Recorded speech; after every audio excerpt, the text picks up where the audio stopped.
I'm just going to do a brief introduction, and then I'm going to turn the time over to the experts. This is Cody. Cody is a loan officer, the best in the biz. He also is an investor who's been through 2008 and is still here.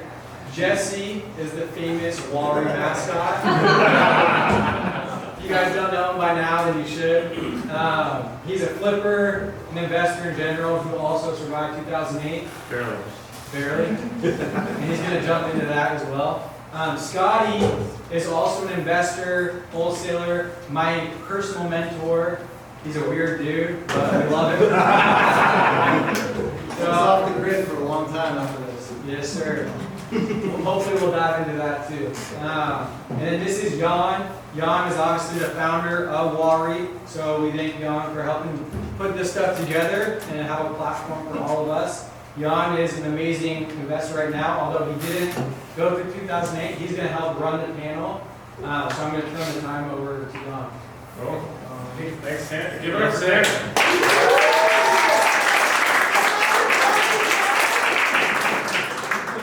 All right, so before we jump into what happened back then, I'd like to just give everyone talk about what you're doing now. So, what are you working on in the last few years? What are you focusing on?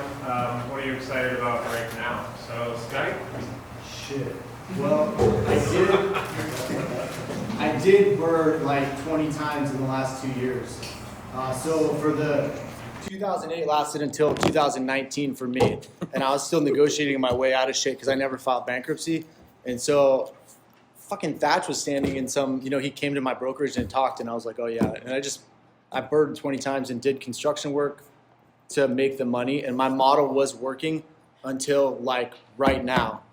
And Tanner asked me about this, and I've been thinking a lot more about the last 10 years of getting, the shit beat out of me and fucking suffering debt than I have, the whole time because it was so painful. And I basically changed my whole model, in the last 2 weeks just because I knew I was going to have to come here and rant to you fuckers like a crazy old man and tell you what you should be doing. And so I had to do it myself first, right? So I started listing and I started flipping instead of burring, right? And those are two ways to make money instead of getting overextended like I was before. So that's what's up. Jesse, what are you doing now? So I have been doing fix and flip for the last couple of years. Before that, listing houses. And the last probably year and a half, I'd say I've been trying to keep everything. So I had realized about a year and a half ago that a 30-year loan is going to be paid off around my retirement age. So realizing I only own the house that I live in that I'm keeping, I needed to keep something because fix and flipping is kind of just turned into a high-paying job where I didn't really keep anything. So the fix and flip was great, and it funded buying the buy and holds. But the last year and a half, I wanted to keep one every year, and I kept like 8 last year. And then this year I bought like, 3 or 4, and then I bought a mobile home park. So it kind of grew exponentially. And when you start keeping stuff, then for some reason you just keep finding more stuff to keep. So that's kind of where I'm at right now. Nice.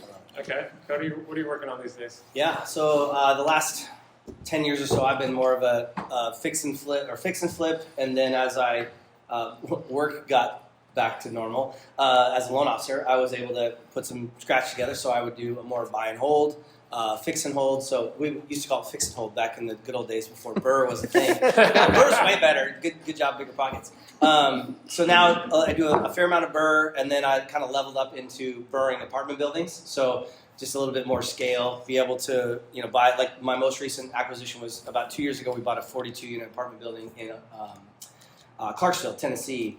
At 2.4, the last 2 years we basically just poured all the revenue back into that building, and it's probably worth 4.2 now. Just a little bit of market appreciation as well as raising rents. That building was under market rented by $300 per unit times 42, right? That's a lot of extra cheddar to add to your ROI or your NOI. So I love that. That's a lot more scalable. It's a lot more fun. I can't get out of the flip business a little bit though. I always got to have one or two going because I just love it. It's passion and an addiction. Most recently, I bought one in Olympia that was just a dumpy little house. But turns out I can put a kitchen, a couple bedrooms in the basement, and build a dadu in the back. So that's a Thach and Mark style dadu add-on burr down Olympia that should probably be 400 acquisition. The fix of the house is like 150, and the burr or the dadu builds like another 250. So into it for 400 should be worth $1 million. Should be able to pull almost all the cash back out. Nice. Love it. Okay, well, now let's get down to the meat and potatoes here, why we're all here. So tell us a little bit about where you were leading up to '08, global financial crisis, and then kind of just that transition and what were you feeling, what was happening to your portfolio, what was happening around you, and how did that transpire? And then we'll talk more about kind of the years following that next, but I just want to hear about what that kind of transition and the start of the crisis looked like for you and how it affected you kind of immediately. So go ahead, Scotty. Is there? You gotta ask How long do we have? You gotta ask a simpler question. Like I'm just kidding. 3-4 minutes. 3-4 minutes. Yeah, All right, yeah. got it. Thanks. Well, I know a lot of your stories. Shit could have lasted hours, guys. I bought 14 houses with no job, like all at foreclosure, like an asshole in 2006 and 2007. It was called the Foreclosure Group back then, but now I think they're called Vestas. Calling people out. Shots fired. It was no. That's funny. And then I got this just stupid, terrible idea that I should take all the money out of the houses and buy the cheapest motel that I could find, and that was in Moses Lake, Washington. And so I bought the cheapest motel I could find with all the equity. So when 2007 hit, there was crazy shit happening all around me, but Moses Lake has the cheapest energy in the whole nation. So I didn't know what was, I was making money hand over fist at the motel and just paying for it. And so really I was affected between 2009 and 2019. So in 2009, I decided I'm not gonna be able to keep half these houses. And so I took the rent from all of them and paid on 7 because they were all negative cash flowing. And I gave up like half the houses. Now, when you give up half the houses, you got HOAs, you got first mortgage and second mortgage because all these houses were zero down, first and second mortgage. So that, and they're buying and selling things. So you never know who's got a lien on you. You never know who's coming after you. And I was just crushed and like riddled with debt. But you're still able to flip. You know, that's when I came along hard money. And I've been like flipping ever since, but they didn't foreclose. I was like, I'm just gonna let these go. I spent thousands of hours trying to negotiate my way out of it. And they might give a shit about you if you were a Brady Bunch and you had one house, but they didn't give a shit about me. I had too many houses, I was an investor. They're just like, sorry, bud, you're fucked. In 2013, they foreclosed on my last house. It took them like 6 years to foreclose on all of them, right? That I gave up. And I was this is a true story, I was at the fucking auction buying a house because people in our business with no backup plan, we don't like stop. I was buying a house in foreclosure and they called my name. And I was getting foreclosed on the same day I was like buying one.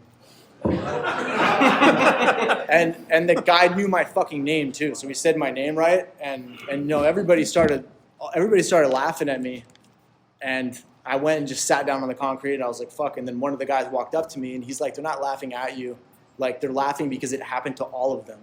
Like, they all fucking know the story. And so I was just like, just get up. And so in 2019, my first actual bank loan with Cody, and it took him 9 months to do it because we were waiting until it had been 7 years or something like that.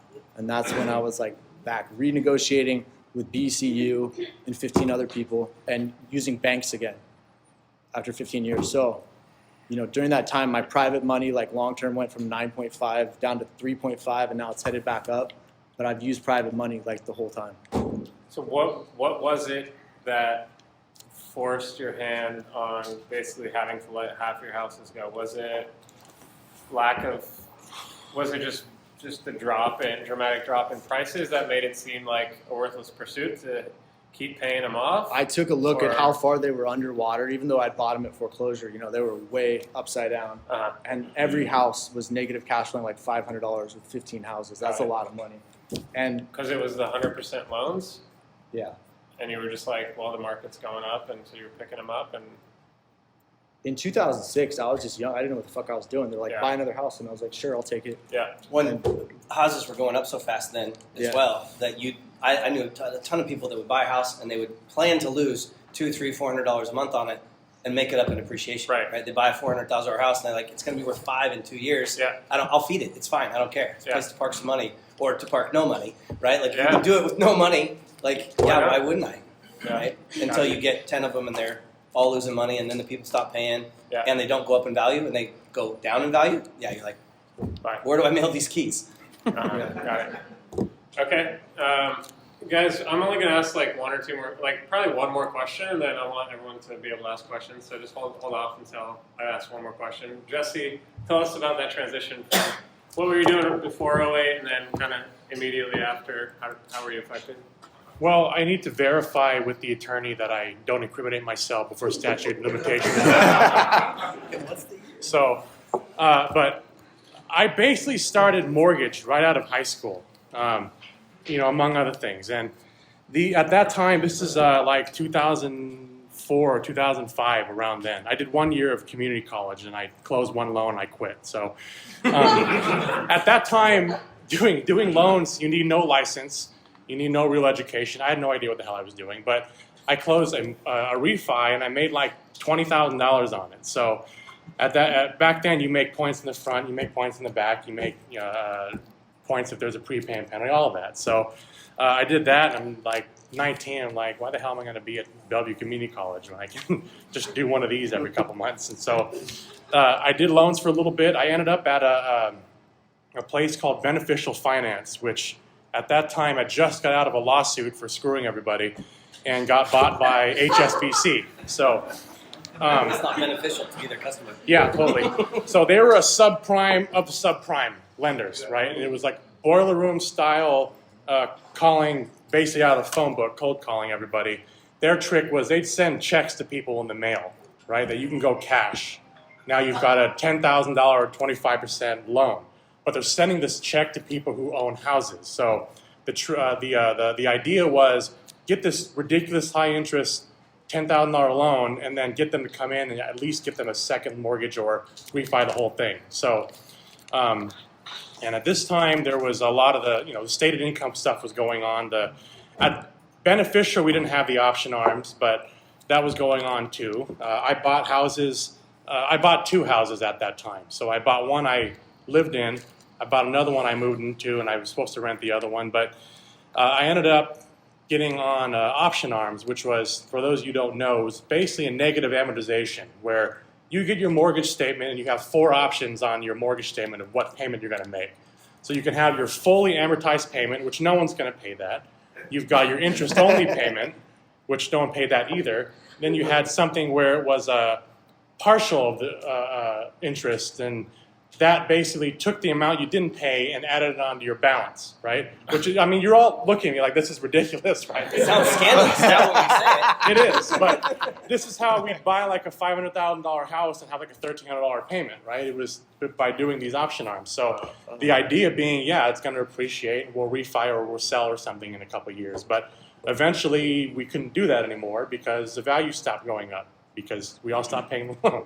So, and my problem was the same as what Scotty was talking about. We're buying something and it became a forced savings plan rather than buying something where not only we're not breaking even, we're not cash flowing, but we're paying out $5,000 or $6,000 or $1,000 every month. So on top of that, we can't refi out of it because we had prepayment penalties that were 20 or 30 grand. So that eventually you can't keep doing that. And I had transitioned from mortgage to real estate, I think by 2006, 2007, as a full-time agent.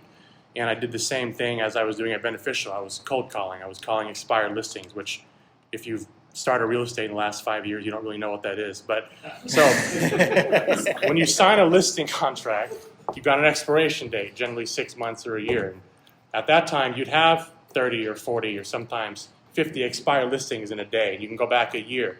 So I'd call those, 8 to 12 every single day and try to get more listings out of it. And eventually, I just couldn't keep up with what I was paying. So I foreclosed on one house, I short sold another one, and I filed for bankruptcy, and just kind of started over again that way. Fortunately, I knew a lot of people still in real estate, and again, like Scotty said, it was happening to all of us. So eventually a few people who were able to hold on to things, I started listing their houses at a discount, and that kept me going after the crash really hit the bottom. So, and from there I started learning how to flip houses, and then now we're here now. So, yeah.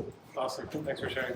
Cody? Yeah, I was in a little different spot. I was a mortgage loan officer. I started in 2020, and so saw a couple of refinance booms along the way, and had built my career up. By 2006. We were probably closing, myself and an assistant were closing maybe 10, 12 loans a month, which back then, pretty baller, right? We were doing good. November of 2006, I bought a new brand new $900,000 house in Bothell. Went up to like 910, and then down to 600 in like a year and a half time, right? So we were, proverbially the shit hit the fan, and there I was, right? And so 12 loans a month went down to like 1 loan a month, right? So now I've got the biggest mortgage payment I've ever had. Fortunately, before the stuff hit the fan, I went and got myself a HELOC for $100,000. Got some of my cash back out of that house, and I was talking to one of my clients one day, and they called me up and said, "Hey, my Chase just called me and shut off my HELOC. Can they do that?" And I was like, "Yeah, they can if they're worried about the market or you don't pay or whatever." Like, I don't have any draw, and like I was going to use that money. I was like, "Ooh, sorry." You might try to go get a new one real quick, but first thing I did was like, pull all my money out, put it in the savings account, right? So, and lo and behold, like 30 days later, they shut mine down too. So, and just simply because I had a $700,000 loan, $100,000 HELOC, and my house was worth $9,000. And then my house was worth $6,000. So I didn't have any equity left. And so if they would have shut off my HELOC, I don't know if I'd be sitting up here in front of you guys, honestly, because that $100,000 was what got me going, right? So I went from a real decent income to like almost no income.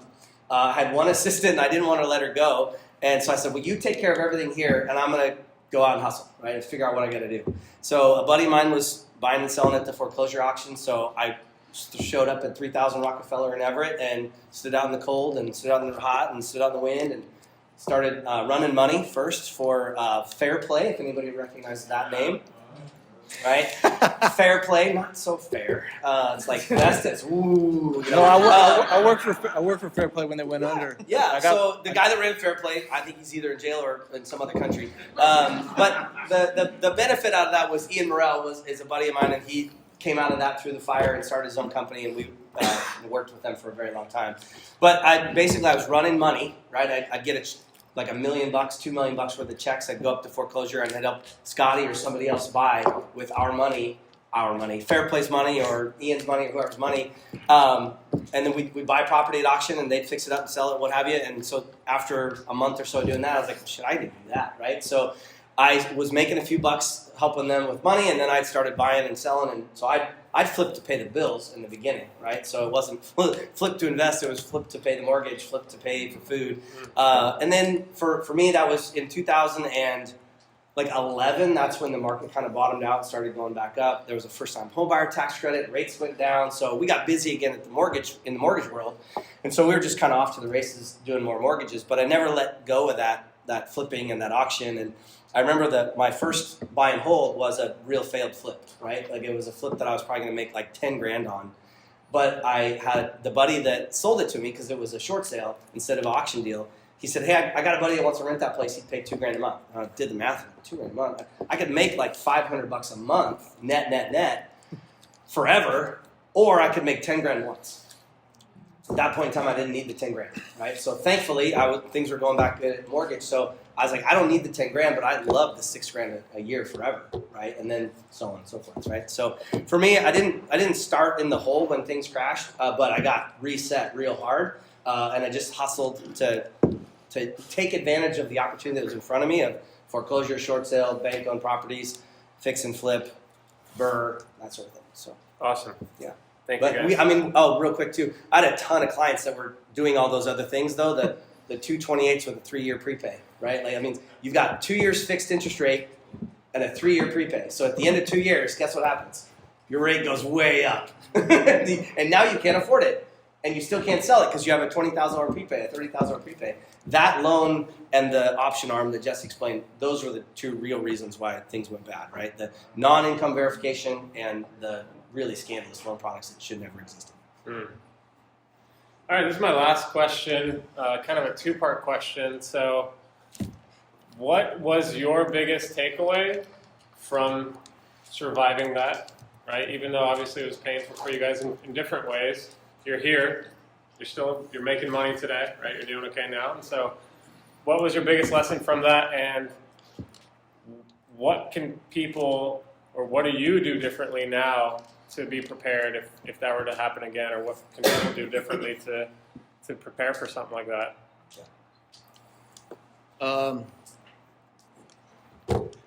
I won't talk on whether it's going to happen again or not. My biggest takeaway lesson was to quit drinking, because that was causing me a lot of problems, right? So I quit drinking, and then that's when I started to find my way out of the shit.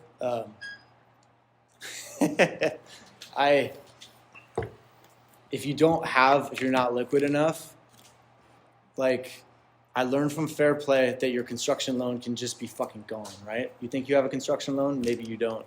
Right now I'm renegotiating a lot of loans that I thought I had an agreement on. Shit can change. The shit can change at any time. And if you're in a weak position, if you don't have enough cash and you don't have a good way, so I've always been really good at keeping houses or renting them out and just shitty at making income. So I'm relearning that now. I just learned to wholesale 2 years ago from Mark, was my coach. And then I just learned to make money on my own houses from construction. And now I'm just learning right now to list for other people, because I did flip and list, but I just took my first listing. I'm like, I gotta make more money. I can't be dependent on some loan. The credit cards, they'll fucking cut you off. Like, you can be at $25,000 of a $60,000 limit and you're fucking done. And then they send you a letter in the mail next week. Like, it can just end when people get nervous, and then a lot of loans, construction loans, are just being renegotiated right now. It's just the way that it is. 30-year fixed. Right? They change real fast. And so, like, I wanted to do this panel. Like, Tanner brought it up. I was like, I want to do that shit now, because I want to be reminded. I just remembered, 100 memories that happened over the 10 years of, debilitating fucking debt. And, I was just, off the grid, Airbnb-ing my house. And, out where nobody would find me, because I didn't want that debt collector. I had money in the bank, it had fucking disappeared. Debtors are fucking sneaky, and they will get your ass, right? You think they'll just sit in the shadows until they see you with some money. And, they believed in me more than I believed in myself, because a lot of them didn't write off my debt, right? They saw I had 10 houses, but I was flipping them with hard money, and they're like, we're just going to wait for this motherfucker. We're not going to write this off. And patience. And that's what BCU was like. Okay, if these guys believe in me that much, that they're gonna get, they're holding at 60 cents on the dollar, then maybe I'm worth it.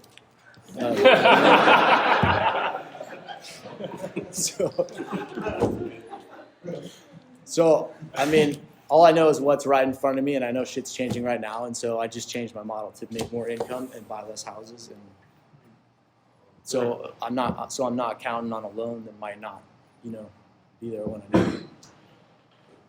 Well, that's good. The main thing I'm doing differently right now is I will not buy a house if I don't feel like I've made money on it the second that I close on it. Even if it feels tight, I'm not going to buy it. I've walked away from deals where someone in this room now brought a deal to me, and someone else bought it. They made $100,000 on it, a couple months. But I don't regret it at all, because I didn't like the deal. I didn't like a lot of things about it. And I don't care if that person made money. That's great, because one reason or another, I didn't like it. So I know there's things I walk away from that someone makes money on, and that's fine. I'm not going to buy something where I questioned and then now I'm stuck with it, right? So everything that I'm buying, I can dump it immediately and I'll make something on it, right? Provided there's some kind of major catastrophe in the whole entire world, right? And in that case, I don't care if I make money on it. They can come try and collect it from me because they're not getting anything. So, but barring that, then I feel like anything that I buy is a pretty good position. There's always going to be equity. There's going to be cash flow, and doing that, it feels a lot safer than just buying something and hoping that the appreciation comes after I spend, $3,000 a month on a mortgage for a year. So that's the main thing. As long as I'm buying something and I'm not tight on that deal, not tight on cash flow, or I'm not tight on the equity. That seems like to be working so far. So, and as far as the debt collectors, Scotty's right. They'll fine you, but there's a couple turning points for me. I think I've told people this story before. The first turning point, when I went from after the crash to I guess you'd call it a scarcity versus a abundant mindset. Now, I don't talk about that often, but this is a true case of it. Is there was a time I was washing off aluminum foil in my sink, right, in my kitchen sink, and I'm like, why the fuck am I doing this? This is aluminum foil, right? And at that time, this is probably my car got repossessed on my birthday one year. 3 a.m, like they banged on my door like they're the police, and I literally thought I was going to jail. So, but no, I opened the door. This guy was like 8 feet tall, and I'm like, "Here's the key," right? But from then on, I'm like, okay, I got to track every penny I make. I need to make sure I have enough money and this and that. I had spreadsheets of my groceries, even like I knew what stores sold lettuce cheaper and all that. I'm like, what? This is so stupid. I'm not going to do this anymore. And then from then on, things just got easier, right? I wasn't concerned about making the income, because to me, I'm going to make the income. The money is going to come in no matter what, right? There's so many ways we can make a living just in real estate. And when you really break it down, it's not that difficult, right? There's a lot of things that we could be doing that's much harder, and you get paid much less, right? But instead, we can send out a few postcards and tie up a place under contract and make $10,000 basically doing what feels like nothing, right? As opposed to, and then another turning point where I was listing houses and I kept screwing little things up where the sellers were getting mad at me. And someone told me, you need to act like you have a gun to your head and you have to close this deal. Like it was hyperbole, right? But they didn't realize that's the kind of thing that could have happened to me before. Someone could have put a gun to my head and killed me. But when I looked at it like that, I'm like, these real estate agents were pushing me around, but I wouldn't accept that doing some other things that I was doing before, right? So I'm going to treat this real estate like I'm going to treat this other thing, and there's no one's going to push me around anymore. And from then on, now I'm the bully and real estate. So to Scotty's point, yeah, we need income, but I'm buying safe, and I do have multiple streams of income. It's all real estate related. So whether it's wholesaling or listing houses, I even work with a buyer occasionally. It's a retail buyer, provided they do everything I tell them. That's the only way I'll do it. And I still do flips, right? I still wholesale sometimes, and now I have rental income. It took me like 20 units before I started having real income from the rental, but it's a true delayed gratification thing. You get a couple $100 in each one, right? But eventually you have enough, it starts making a difference. So I don't feel like, again, barring a world catastrophe, that I'm going to ever be in a position where I have to make difficult decisions about what bills I'm going to be paying. Rinse off foil. Yeah, I'm never going to rinse off foil regardless. Okay, so I don't remember the exact question, but I think I got the idea. In some of its reiteration, I definitely said multiple sources of income. I think that's really important. So if you're in the real estate world, that can come from a lot of different places, right? Wholesaling, flipping, selling houses,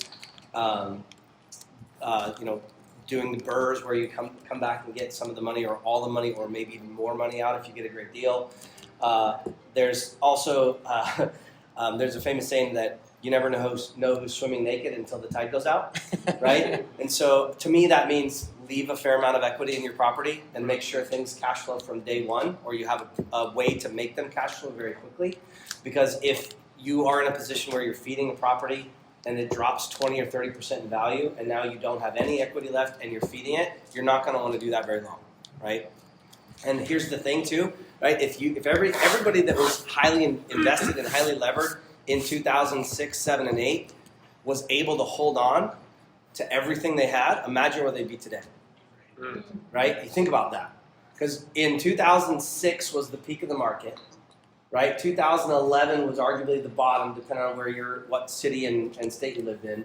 From 2011 to 22, we've gone up, in most cases, almost 4 times in a lot of places, right? So yes, some of your values got cut in half in that first 3 years, right? From 6 to 9 or 10.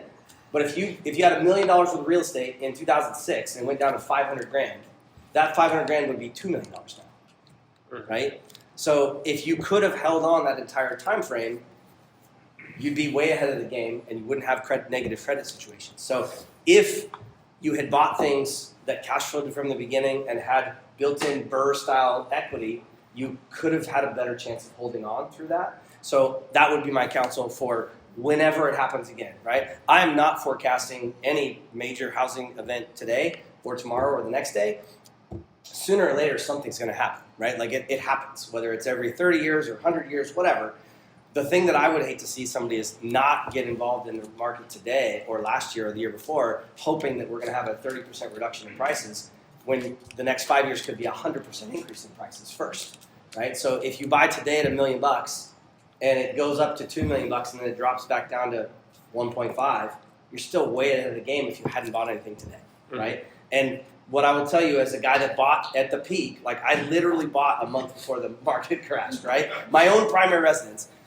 What I did though along the way was I put more boats in the ocean, right? So as that market was going down, I kept buying properties. I kept picking up properties, and I started buying them on the way up too, and that was a little easier, right? Buying them on the way down was like trying to catch a falling knife. Like, what am I doing? But as they go down, they come back up, right? And so when that tide lifted, if I just had one house that I bought in 2006, and I got to 2018, I'm like, whew, I made my money back, right? Or maybe it was 2016, I don't know, it's about 10 years. I made my money back. I'm going to get out of this thing. Real estate sucks, right? Like, I spent 10 years, I made no money, and I paid the payment the entire time.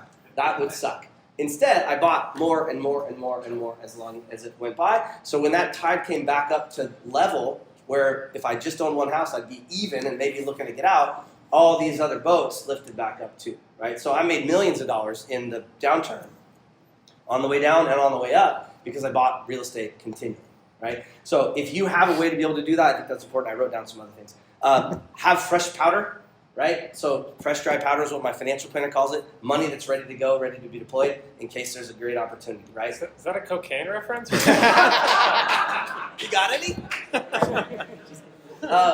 And then, so good, I just that. Again, cash flow positive, right, from day one. And, Scotty will tell you too, like, try to make yourself bankable, right? Like, be able to get a bank loan if you can. And so, that's good, verifiable sources of income if you can have that, whether it's you or a partner, right? And when I say partner, I usually mean spouse because I don't like to partner on real estate deals, but that's a different story. Try to be bankable, right? Have some reserves, have some money in the bank, have decent credit, and have an income stream that is countable to a mortgage, because then you'll be able to get out of those hard money situations that could lend you to a great deal that maybe you could make 30 grand on a flip, or maybe you could make $1,000 a month on keeping it, right? Nice. That's all my questions, guys. We're going to open it up to the audience and just direct your questions at maybe one person so that a lot of people get a chance to ask a question. Tanner? I didn't know, picking on people too, but I do have a quick question.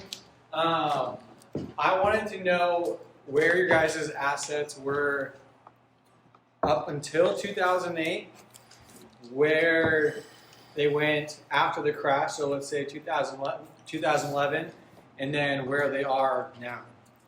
What do you mean, like asset value or houses? Let's just focus on real estate. Does that make sense or no? Pass. How many houses did you have up until 2008? How many did you lose and how many do you have today? Okay. I think I had 15 houses in a motel or 2 motels. And then I sold every last fucking house and door I had in 2019. And then I rebought 20. Dash, I'm glad you're here. I've been wanting to teach you some stuff. I'm going to teach you about pain and misery and crushing debt. Yeah, so I did sell. I was like, in 2019, I was like, I settled my last debt, and I'm like, I'm selling all this shit. Because motels, in case you guys didn't know, are a terrible fucking business that nobody should ever do. Sitting in a motel is like, they never stop. And if you spend hundreds of thousands of dollars remodeling it, they fucking tear it apart, right? They go back to where you started. So it's high investment, but you're not going to get your money back. So I got rid of every house I owned, and then I just rebought in the Burr method and did construction along the way on our own properties, getting paid by the construction money as a GC. And yeah, I'm at like 20 now, and I had 6 in the pipeline, and all 6 turned into flips, right? Because they didn't meet my standard immediately, like last week. As soon as Tanner brought this up, or whatever, Dash was fucking roasting me last week on these couple of deals I had that didn't fit, our standard, and that's where I'm at. I only had 2 in 2000. Yeah, that was 2008. And like I said earlier, I foreclosed on one. I short sold another one. And right now I've got 23 doors, I think, or 22 or something like that. And I got a few under contract. Nice. Did I say 20? I meant to say 23. I got one more than Scotty. One, Scott plus one. So I didn't actually have any rentals when the market collapsed, so feel pretty good about that. I had one primary residence that I already shared with you guys, and now until last week I had 158 doors, or 148 doors, excuse me, almost 150. But I sold a 17 or 18 unit apartment complex in Oklahoma to buy one house in Arizona. So that's that short-term rental in Arizona is one house instead of 17 or 18 headaches. So minus 17 headaches is what I meant to say. Nice. And the gross rent or the net rental income from that short-term rental should be double what I made on the 18 units in Oklahoma. Wow. Net. And it's going to appreciate that probably. Right? Yes. A little bit. A lot bit, yes. Okay. Yeah. Right. What's that? What city is it in? Scottsdale. Scottsdale. I need to borrow it. Yeah. It sleeps 16. I only need Pool, six- hot tub, six sport months. court, it's got it all. All right, who has questions for these guys? Go ahead. So you guys are basically securing when you buy. So my question is, like, at what percentage of equity by minimum are you guys making sure you have when you buy? Good question. What are you guys looking for when you buy, like, by minimum? Who's first? Okay. Scotty. What percentage of equity? So purchase price plus rehab equals 70% of ARV. Or that's when you would hold it. So if it's between 70 and 80, you flip it. And if it's above 80, you wholesale. Thank you, Thach. Yep. I'm in with the legacy. Some shit. Yeah, that's pretty much the same. I think we're all going to around the same thing. That's the answer. We need to have at least 25 or 30% equity just to be able to get all the money back on the refi. So when I had a couple flips that really dragged on for one of them for even 3 years, and there's a lot of reasons why. But when I got rid of, there was like 3 or 4 of them that were just really weighing down. And I got rid of the last one last year, actually. But when I finally dropped all those, everything I've bought since then, I've had at least 40 or even 50% equity by the time I'm done with it. So I feel like that kind of has to be the standard now. So I can take a 30% hit and it won't even matter. And but again, all I care about is it makes enough money to pay the mortgage and it makes enough money to pay whatever kind of expenses I happen to come across. So if it does those things, then it's fine. Like the one I just bought, I'm going to be in at $500, and it's going to pay $11,000 a month total. So something like that, I don't even want to look at something that cash flows $300 anymore because that's not even going to fill the gas. So. That said, when you're getting started, $300 a month positive income is bang, good, go for it. I guess that's true. The follow up to that, as I agree, that math is there, that equation. If you didn't write it down, make sure you do. Don't bank on the market to bail you out if it's less than that, because it might, and it probably did over the last 2 years, but it might not going forward. I'll answer this one as well. I mean, same number. That's a good rule of thumb. For the commercial assets I've been buying, I'm really targeting like 60%, even better than 70. And then on the flip side, I'll go up to like only having 20% equity in something if it still cash flows in only very specific cases. Like I have a couple of sites in Seattle that has a house on it that I renovated, and it cash flows, but I have very little equity. They were like, we put money into it, we couldn't pull anything out kind of deals, but I'm land banking, right? So it's a little bit different. So I'm sitting on like 6,000 or 7,000 square feet of LR2, LR3, and then I can develop that in the future, right? In the meantime, it cash flows, so I'm safe, but like I couldn't pull money back out. That's the only case where I think like you have to have a very specific reason that you would not follow this rule of 70% minus rehab costs, right? I think that's a luxury after you have a good solid For base, sure, right? for sure. You don't start with that. Yes. Yeah. That's a specific strategy, land banking, right? I didn't start with that. It's kind of once you get your bearings, but it's a good rule of thumb. All right, who else has questions for these guys? Go ahead. For all three of you, your top 3 sources of opportunity right now. Where do you find it in your flips or your burrs and that sort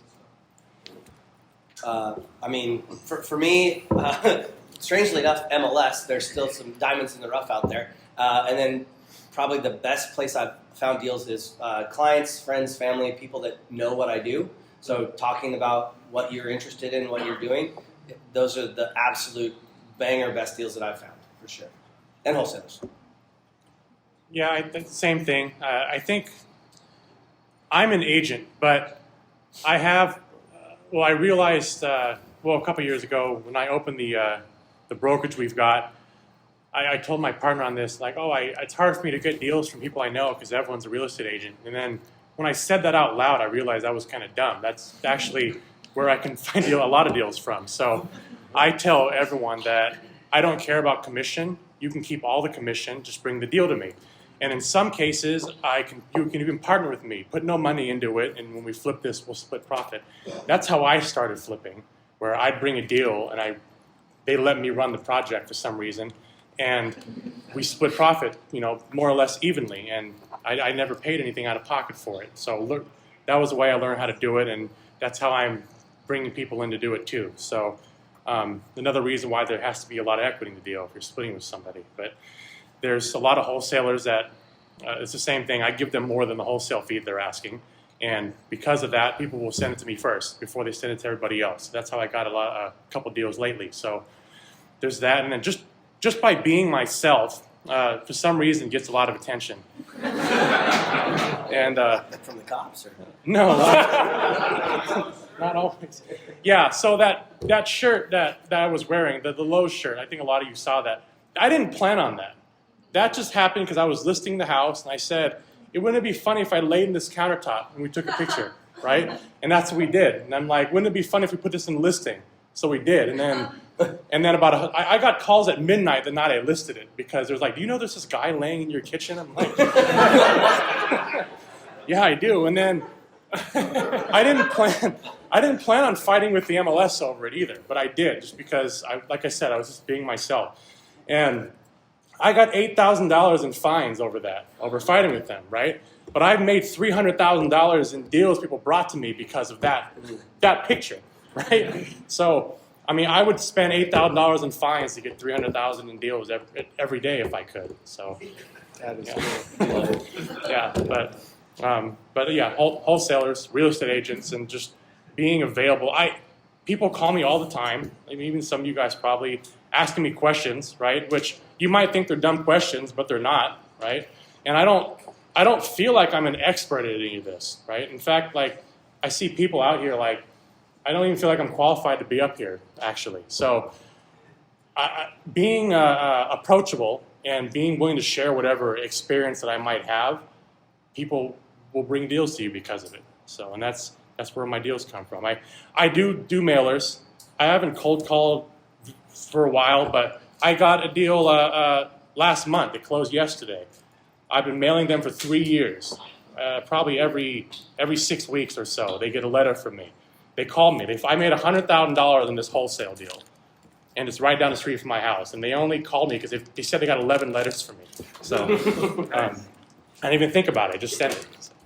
Can I unpack one thing that Jesse said there that I think maybe got missed in the mix? So I'm not a real estate agent, so I don't have a way to make real estate commissions or anything like that. I don't list my own properties. What you mentioned is I don't care about the commission, right? So that's an important thing to keep in your mind. Like, make sure that the deal works, paying the commission, but I never bang up an agent on the commission, right? They get what they want. They get what they're entitled to. If they bring me a deal, I give them the list back, right? Because that's what they want. And guess what? I get more deals from them, right? I just had a guy brought me that deal in Olympia I was telling you about. I called him up and said, hey, if I was going to list this property, what do you think? What would you charge me for commission? He said, well, I want to build a relationship. I'll charge you 2.5. And I was like, 2.5 it is. Fine. I think I might keep it. He's like, wait, what? And I was like, I think I might keep it. It makes a decent burr. But if I do that, I want to pay you your commission. So send me a listing agreement, and I will sign it. Because I want you to bring me the next one too, right? So I'm going to probably write that guy a $25,000 check to not sell my house, right? But you know what he's going to do next time he gets one of those deals? He's going to think of me. Yeah, where are you looking? Anywhere that makes money, baby. Anywhere that makes money. Scotty, where do you find deals? Israel just reminded me just now, like, I've just fucking crushed every renting deal. So when I'm working in my backyard, I do really well. And when I go off to other la-la lands, my postcards make it all over the fucking place. Yeah, I got there's a picture of 5 of them right here. I get a lot. Yeah, I get it. These Is are that all your houses? These are my friend's houses. He sent me pictures. Those are all Scotty's postcards.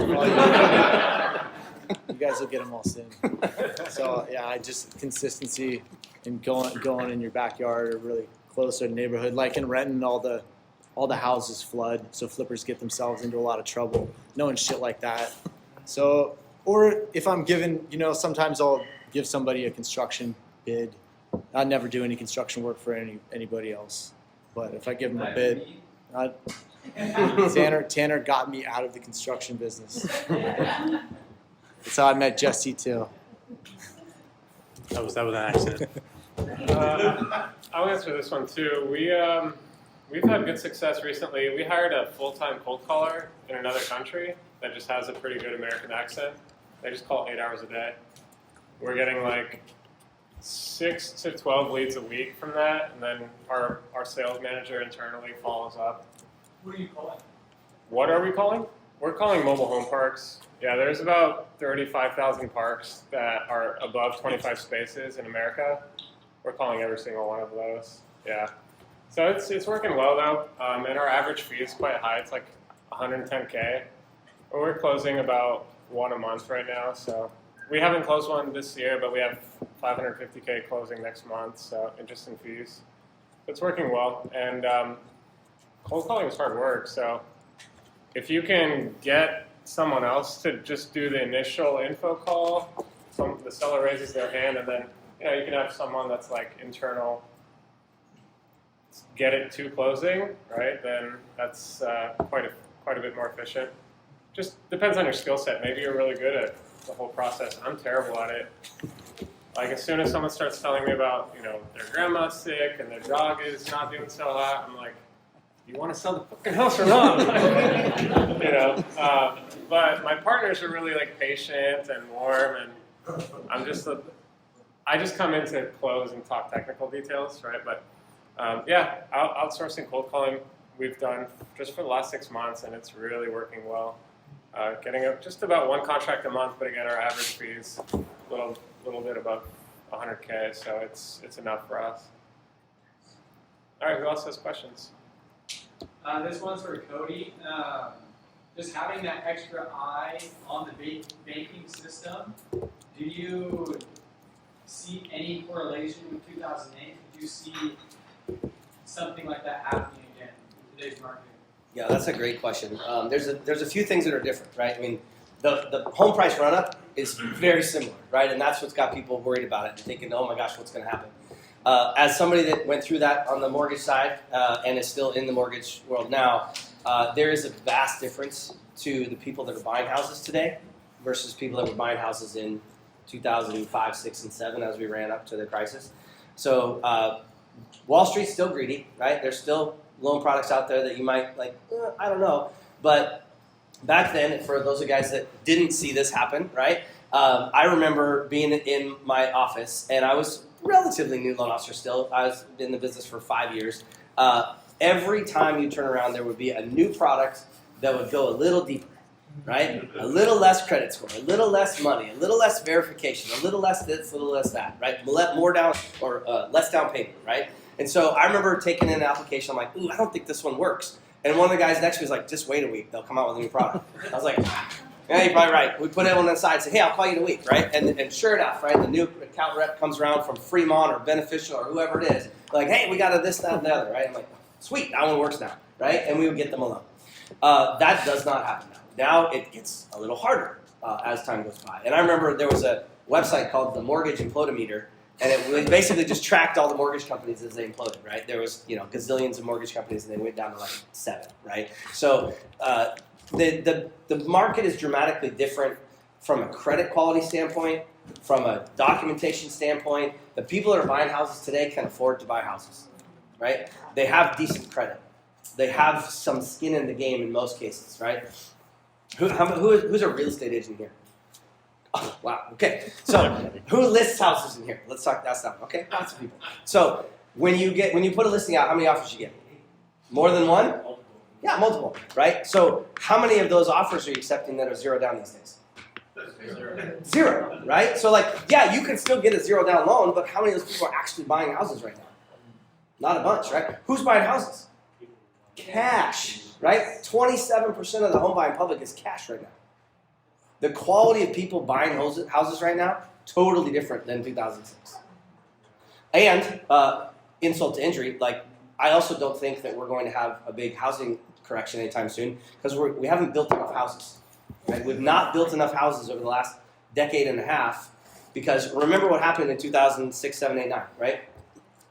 If you thought you guys had it bad, imagine being a national builder, right? Imagine being a small local builder that had 3 plots around town. They lost them all, right? So not only did their credit go in the tank, they lost all the plots that they had. Then how many times you drive by a plat I wonder when they're going to start that one again for 5 years, right? I remember watching OSB crumble on these townhouses that I drove by every day because nobody did anything with them, right? They sat in the bank's inventory forever. So from the decade prior to the collapse, right? So 90 to 2000, we built 26 million homes in America. The next decade, we built 6 million homes in America. And then the next decade, we don't have the stats on it yet, but we also had some COVID pressures, right? Now we got supply chain issue, right? So we haven't built enough homes for a number of people that need homes.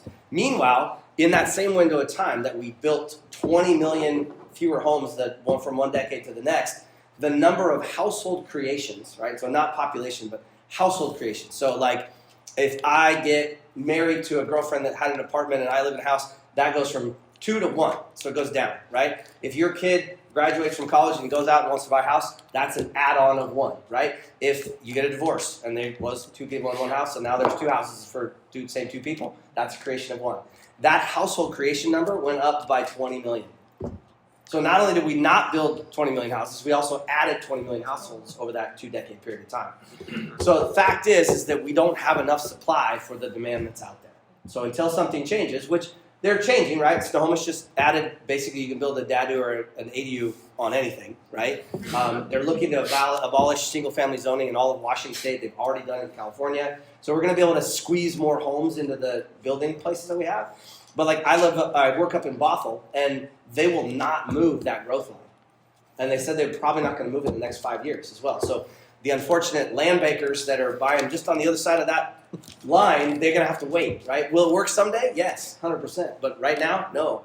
What that means though is we're not expanding out, we're not building more houses, so we're going to have to infill in the city. That's why these zoning changes are happening. But we're going to have a tough time catching up. The gurus that we're following are say 6 to 8 years before we reach equilibrium on housing versus housing demand. So if you've got somebody that's thinking about waiting until it gets a little better, you can share those stats with them. I got some graphs. Email me. I'll bring some cards. I'll get some cards. If you want some graphs on what that looks like visually, it's really impressive. And whenever I show that to, I show it to every client. But when I show that to them, they're like, "Oh man, I need to buy a house right now." Right? So does that answer your question? Yes, thank you. Sweet. Mike? I think it's. Okay, go ahead. I was just going to ask for, for protection purposes right now, when you buy, we say like buy a house 30% lower margin than the ARV. But if you had done that, Scott, back then, do you think that would have still worked? Or did your renters stop paying you? The thing that I really fucked up on was the cash flow. I read Rich Dad Poor Dad when I was young enough, and I fucking ignored it, and that's what got me. I'm like, my properties, I'm like 50%. I just bought these in the last 2 years. I'm 50% loan to value, right? And I don't give a shit if they go up, down, or sideways because my cash flow is fine now. And if I had paid attention to that, then none of that would have happened. They were all negative, and we were like, it'll be okay. It wasn't. Let me speak to something real quick because I think there's an add-on to that question too, because in that market, the banks weren't ready for it, right? They've staffed up in those departments. How long did it take you to foreclose out of the last one, or It was like 7 years? Yeah. Yeah. I mean, if you miss your first payment, they're sending you a notice now, and they will foreclose on you within a year. Like that will happen if you don't do it right? So the other thing is, back then, we actually saw rents go up rather than down. And why do you think that is? People got foreclosed on. They couldn't buy another house if they wanted to, right? So they had to go rent for a couple years. So we saw significant demand in the rental market. So like the rental markets were fairly strong in that window of time. Even though the house prices were going down, rents were stable or increasing because there was more renters, right? And the banks couldn't get through all this inventory, so there's a ton of homes just sitting vacant. That took supply off the table as well. So now those homes aren't, nobody's living in them. They can't own them, they can't rent them, so because they're sitting in the bank's portfolio of waiting for somebody to do something with it, right? And so the rents actually increased in that window of time. Now, we just came through a tough time for landlords with the pandemic, right? But We're still there. yeah, I get it.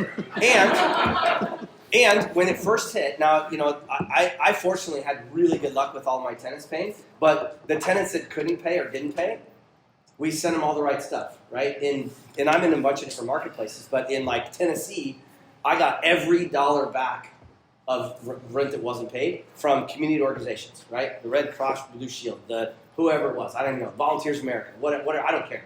But like somebody paid that back rent. And you know what I could do also?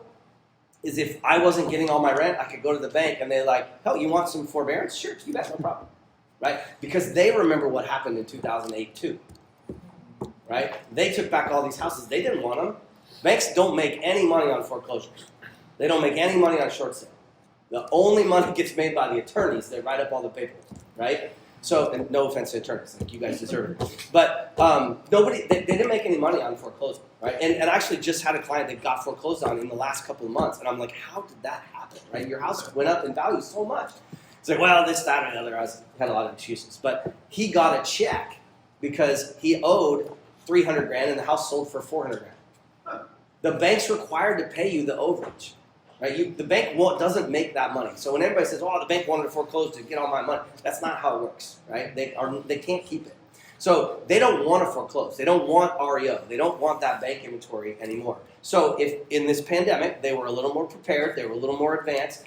They said, "Hey, your tenants are paying. You can't pay. No problem. Forbearance. We'll tack it on the end of the loan. Don't worry about it." So if your tenants weren't paying over the last year or two and you had a mortgage, you could say, "Hey, I can't pay my mortgage," and they say, "No problem." Right? Now, if you don't have a mortgage and you're dependent on the cash flow to pay your bills, a little tougher time, right? But you could avoid having to pay that mortgage during this window of time. So I feel like if something happens again, / when something happens again, we'll be better prepared by the lessons of what we learned in 2008, both as investors and institutions. So given that we will have like 7 rate interest hike this year, what kind of impact do you think it will have? Yeah, we were talking about that a little bit ago. How long do I have? No, it's kidding. The quick and dirty there is actually the Federal Reserve raising interest rates is a good thing for the mortgage-backed securities market.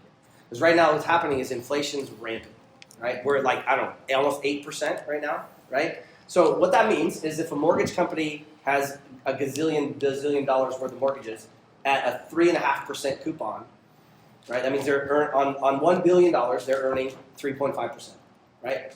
Problem is that $1 billion a year from now is not worth $1 billion anymore.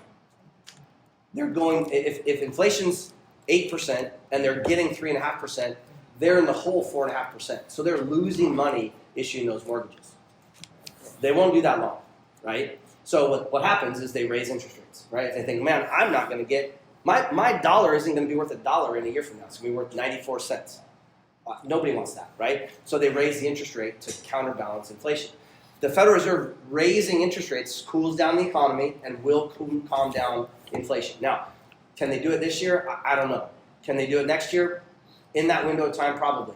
Are they going to go too far and swing the pendulum back the other way? 100%. They do it every time, right?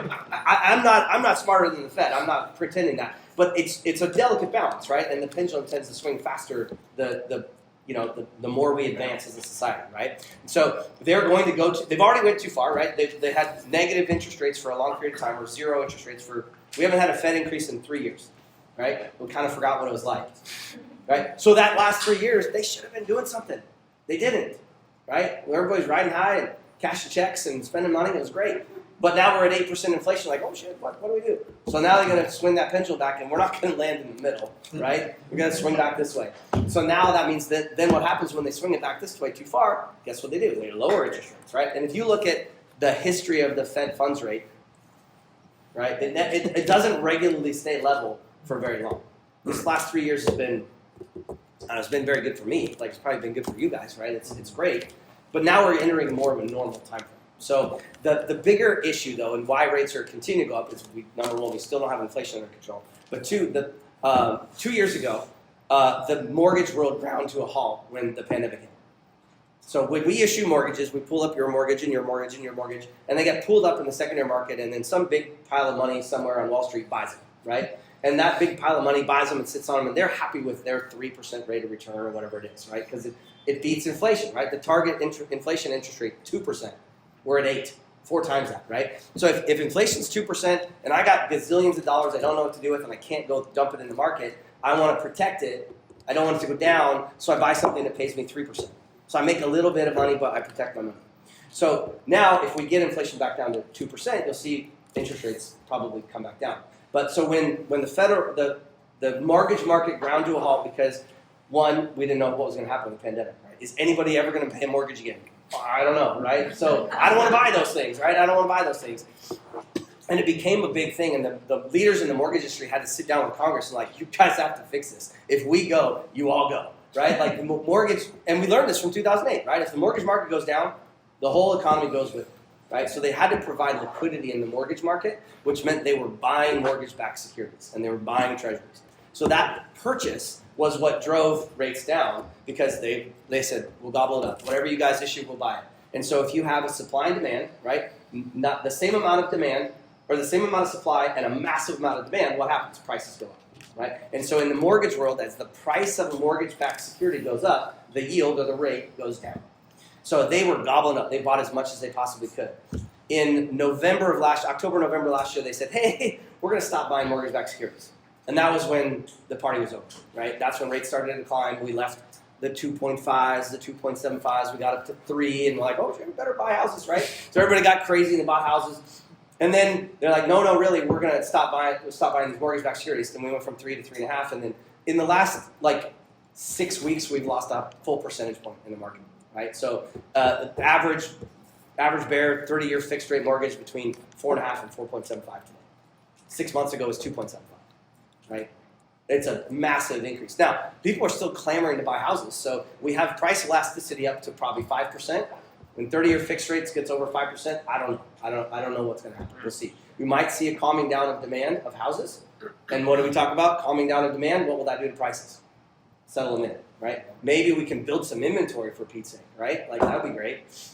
So it's not the end of the world, but it will spell a kind of a. I don't think it's a crash. I think it's a calming down of what we've had, right?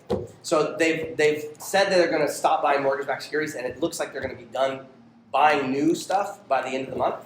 And now they're also, you've maybe heard the news today was they've raised interest rates 0.25%. Again, I think that part's good. But they're allowing balance sheet runoff. And so what that means is they own a boatload of mortgage-backed securities because they've been buying everything available for 2 years. What that means is balance sheet runoff is, like if I own a mortgage and I sell it. Let's say I sell my rental property to go 1031 exchange and buy another property. Now the government gets that money back. And now, up until now, they were reinvesting that by buying more mortgage-backed securities. So they still had a little budget. They're not buying what they used to, but they still have a budget to buy mortgage-backed securities. Now they've come out and said, we're not going to do that anymore. So when you pay off your mortgage or pay your mortgage coupon, they're going to put it in their pocket and spend it somewhere else. So that harmed mortgage rates again today. And we'll see that trickle on through for the next month or so. Word. Kind of piggybacking off of that, rates have gone up a little bit, but I think it's important to have perspective of where they really are, because we're still at historical lows. When I started, which I don't feel like it was that long ago, but when I started, a good rate on your conventional loan was higher than what we have for hard money right now. So it's 4 and 5% rate is still really low. So for me personally, I'm not going to let that stop me from buying something that I want to buy. Even if I'm 7 or 8%, I'm still going to buy what I want to buy. So it makes money. It makes money. Exactly. So the rate itself is not enough of a deterrent. It's just, hard money was 12% when I started and 3 points. So if we can make it doing that, then we should be able to make it with what is hard money? It's 5 and 6 and 7% right now. So yeah. I've got a great rate graph too if you want this. It's like a 50-year history of the 30-year fixed interest rate. It makes us look silly for thinking, 4.5 was bad, right? Yeah. 4.5 is not bad. I think they were like 15% when I was born, so which I think people were figuring out seller financing more often then, which that's something I'm looking more at now too. But well, and to add fuel to the fire to the inventory crisis too, I mean, imagine how many loans we just did over the last 2 years at 2.75, 2.99, 3 1/4. Do you think those people want to sell? No, right? You're going to have a tough time getting those people to list. They're going to want to keep those places and rent them because their money's free. Their money's more than free. If inflation's 8% and they're paying 3 1/4, 2.99, they're gaining 5%. It's a 5% gain on keeping that house just with inflation. Yep. Lock-in rates while they're still low. They are still low. That's a good way to say it. Okay, I actually have a question for an audience member. Can we get a celebrity feature here? Thach, you went through 08, right? Yeah, man. Dude, can we get a 3-minute overview of your journey through 08 and your biggest takeaway? Yeah, come on out, man. 2008. See you guys. Good to see you. It's been a long time since I see you, dude. Good. Good to see you since last week. Yeah. What's up, brother? Good to see you. It's here.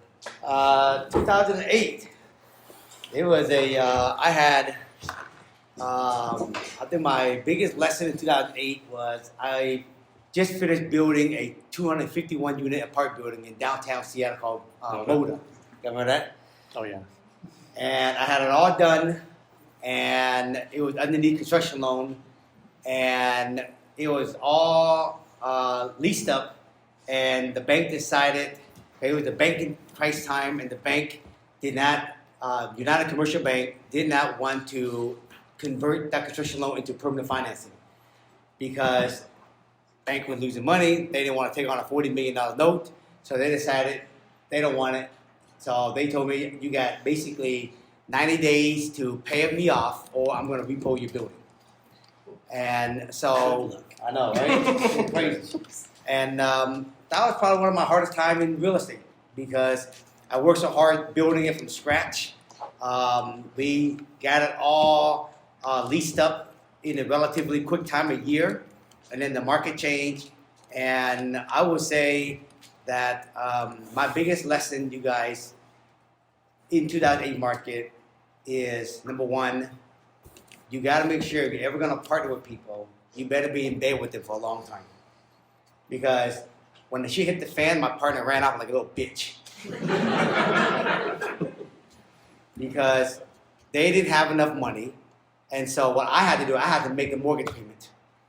And it was easy for them to go, oh, I don't have any money. Motherfucker, you got money? Go get the shit in your other bank account. You got it. But they were being a puss about it. So I had to basically pay the mortgage. The mortgage was like $50,000 a month. Okay? So I wasn't in bed with this person long enough to realize that when push comes to shove, shit hit the fan, they don't step up. So if you're ever going to partner with people, make sure you've been in bed with them long enough to know how they perform in the bad time. Second thing I realized is that I was so much in a hurry trying to go big, and I used to think going big was about doing everything and big project. Today, what I realize doing big is being specific and specialize in something and go deep. Nobody talk about that shit. Everybody want to talk about going big by going this way. But nobody talk about going big by going this way. And I had to learn it. So today, I specialize doing houses, single-family home with daughters, townhouses, and micro apartments. That's all I build. Anytime somebody give me something outside of those three, I said, not in my alignment. Next. It takes courage, it takes clarity, it takes clear-minded to know what you want and go deep versus trying to buy everything and everywhere. Okay? And the last thing is, you guys, is, you got to enjoy this journey, man. Because this real estate game is a tough game. If you're always trying to beat, keep up with the Jones, trying to make more passive income, not enjoying the journey. I always say to people, right? People think why they want what they want, because they think when they get there, they're going to be happy. And what I realize is that if you ain't happy where you're at now on your way to where you want to go, what makes you think when you get there, you're going to be happy anyways? And so I realized that now I have to enjoy myself doing this game because I'm 51 years old. I just finished door knocking today. I was there door knocking for 3 hours looking for deals. I cold call, I door knock, I do everything still today. Right? I love cold calling. I do it 2-3 hours a day. I love door knocking. I do it an hour, 2 hours a day. I still do it. I mail out, I text, I do everything. I do all of it, and I love it. That's my passion. I love finding deals. And today, you know what? One of my leads I got today was a guy wanted to sell a 15-unit apartment building, and I'm going to buy it, and I'm going to turn it into an 80-unit micro apartment site right on the heart of Beacon Hill. Nice. Right? So, you got to love what you do, man. So, don't be in a hurry trying to get there because there ain't nowhere to go other than 6 feet below ground. Okay?